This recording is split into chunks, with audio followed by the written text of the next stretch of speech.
Okay, guys, the Dallas Mavericks lose game 4. The series is now tied 2-2. I'm redoing the post-game video just because I wanted a little bit of time. It's been 2 hours since this game ended. I've been sitting here. This is the fucking downside of the Mavs playing during the day. When they lose a playoff game during the day, I don't know what to do. I just sit. Like, what the fuck am I supposed to do now for the rest of the night? I have no clue. But I wanted to remake this just because whenever the game ends immediately, and then I immediately do post-game videos, there are things that I say that I don't necessarily mean, and then there are things that I forget as well. Like, for example, I think I said after the game that I was ready to move on from Dwight Powell because he missed those free throws. That's obviously not true. I was speaking in the fucking moment. I don't want to move on from Dwight Powell. But those were bad misses. And I do want to point out one thing. People were saying, and I've seen this all over Twitter, oh, if you were to tell us going into the series that we wouldn't have Tim Hardaway, obviously, and Luka would miss the first 3 games, but the series would be tied 4-4, you'd feel, or 2-2, you'd feel great. And that's 100% true. If you going into the series, we knew Luka was going to miss 3 games. If you were to tell us it was 2-2, we'd feel really, really good. But that's ignoring the entire context of the games.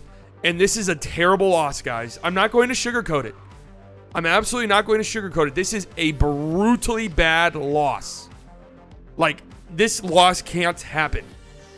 Up 4 with 30 seconds left, that's not a game you lose. And that's not a game you should, whatever about losing. It's okay to feel upset about this. I want to make that clear. For anybody, any fans out there who feel upset about this and all the other, I'm not going to gatekeep how you want to be a fan. If you move on from this, move on from this. If you're able to completely, what the fuck is that? ESPN, shut up.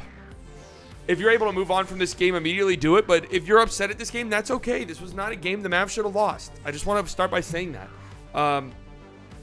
Let me also start by saying the other thing. Luka, his first game back, 34 minutes, 30 points. Me personally, I thought Luka was really good. I guess that's not the consensus. I've seen a lot of Mavs fans, and I knew this was coming. I absolutely knew this was coming if the Mavs were going to lose a game once Luka returned. Saying that the ball, Luka's ball movement wasn't good, and the ball just stuck, and Luka was ball hogging. I disagree so hard with those takes, man. Those are just brain dead takes. And to me, they're just you trying to sound like you're just a little bit smarter than everybody else. Trying to get, Lucas comes into the game, the ball's not moving. Did you guys watch the last 2 games? Like, yes, the shooting numbers were down. Yes, the scoring was down. Yes, the assists were down. Did you guys see the threes that Mavs are making the last 2 games? It's amazing that the Mavs won the last 2 games. Brunson played his ass off. Maxey played his ass off. Josh Green played his ass off.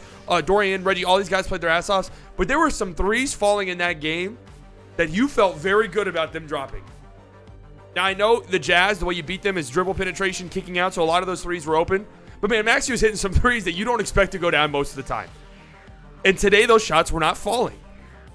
Was there this big, massive shift in the way the game was played? Not overly. No. And if Dwight Powell makes his free throws, if the Mavs drop a better play at the end of the game, this is not even a concern. Like, we're talking about Luka's clutch bucket getting at the end of the game. We're talking about Luka and the rest of the team's insane start to the third quarter that led to a huge run in the second quarter that even made this a game. The Jazz were up 16 at one point in the first half. And then the Mavs had an insane third quarter, which a lot of that was Brunson. Brunson was absurd in the third quarter as well. Luka played great. Enough of this shit. It's so dumb. It's a bad take. It's not as good of a take as you think it is. It's a bad take. It just is. Okay?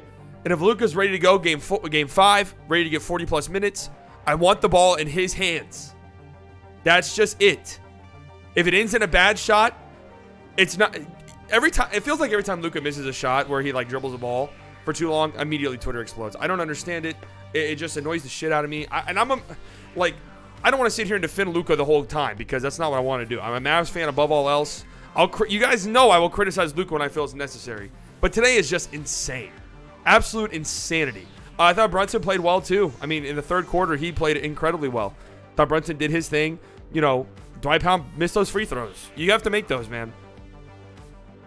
You just have to make them. At least one. Can't miss both in that situation. It just is what it is, man.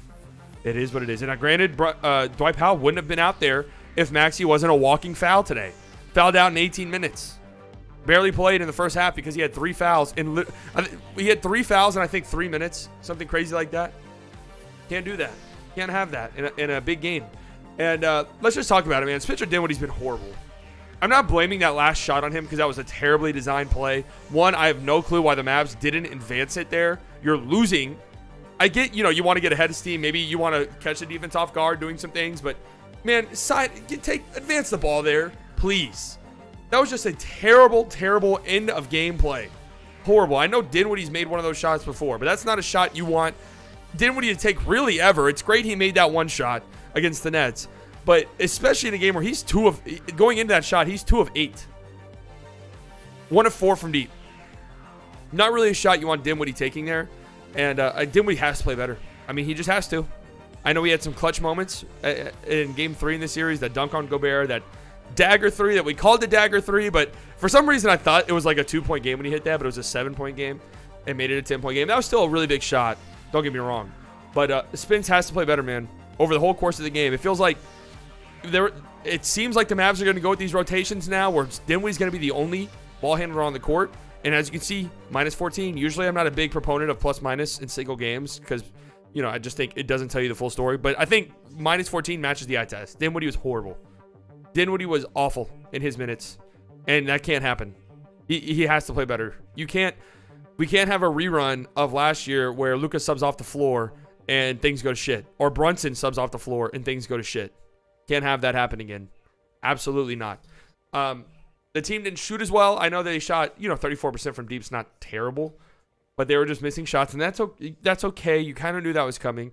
Kleber's not going to make every single 3 he shoots like he has been. Josh Green's not going to shoot like he did in Game 3 every night, right? You kind of knew that was coming. Now let's settle down a second, because I'm not gonna lie, I'm still upset about this game. Like I know, all things considered, you feel good about the series being 2-2 considering Luka missed the first 3 games, but dude, this is a borderline inexcusable loss. With an opportunity to go up 3-1 with 2 home games. I mean, you basically clinched the series right then and there. Now it's 2-2, and literally anything can happen. Literally anything can happen. That's why it's so frustrating to me. That's why I was so pissed off. The Mavs lost today, and it was like, it's just the way they lost that stings. You know, that really stings. But all things considered, they shot 20 more free throws than you. 20 more. I'm going to be honest with you, though. I think I have a bit of a different take than Mavs fans. The Mavs were playing incredibly physical. I mean, they were like basically intentionally fouling Gobert in the second half of this game. They were essentially technically fouling him or intentionally fouling him, and it worked. I mean, he shot 50% from the free throw line. So that strategy worked. That's why they shot as many free throws as they did. Now, I will say, there are times, you know, Jazz fans are literally shitting themselves and creaming themselves because of Bojan's defense. I don't think Bojan played that good of defense. I'm just going to be real with you. I do not. Bojan playing, like, I think there's a bit of a misconception that effort equals good defense, and sometimes that's true. But Bojan playing full court press and fouling the entire length of the floor, that's not good defense. And in Game 5, if they start calling that, that's just not going to happen again. Okay, just straight up. My only complaint with officiating in this game is it really feels at times like on one side of the court there are ticky-tack fouls that are getting called in the Utah Jazz favor, very, very minor contact. And on the other end of the court, the Jazz kind of get to do whatever they want. And I'm okay with that. If you want it to be physical, that's okay with me. But it has to be physical on the other end too. It can't be like this back and forth, like, hey, we'll call a little touch foul on Donovan Mitchell there. And then on the other end, like, hey, Bojan can like literally play tackle football the entire length of the court, and we're not going to call a single thing. Like, Bojan had 5 fouls in this game, was in foul trouble, and probably should have fouled out multiple. I mean, he probably had if I had to guess, my conservative estimate, Bojan probably had 16 to 17 fouls in this game. Seriously, I mean, that's really the level of physicality he was playing with, and they let him play that way. They let him play that way. Donovan Mitchell didn't have that great of a game. Again, Rudy Gobert had 10 offensive rebounds. My God, he was killing you. I mean, those really killed you. Again, I said this after Game 1. That's not something that's going to change. Like, it's not. The Mavs aren't going to magically start out rebounding Rudy Gobert. It's just they don't have the personnel. That just is what it is. And Jordan Clarkson was huge off the bench. I mean, absolutely massive. Absolutely massive. He had gigantic shots for them. Some tough shots, too. He was just hot today. And that is what it is. All things considered, from what I said, the offense did not play that well for the Mavs for the vast majority of this game outside of the third quarter, really. The Jazz shot 20 more free throws than you.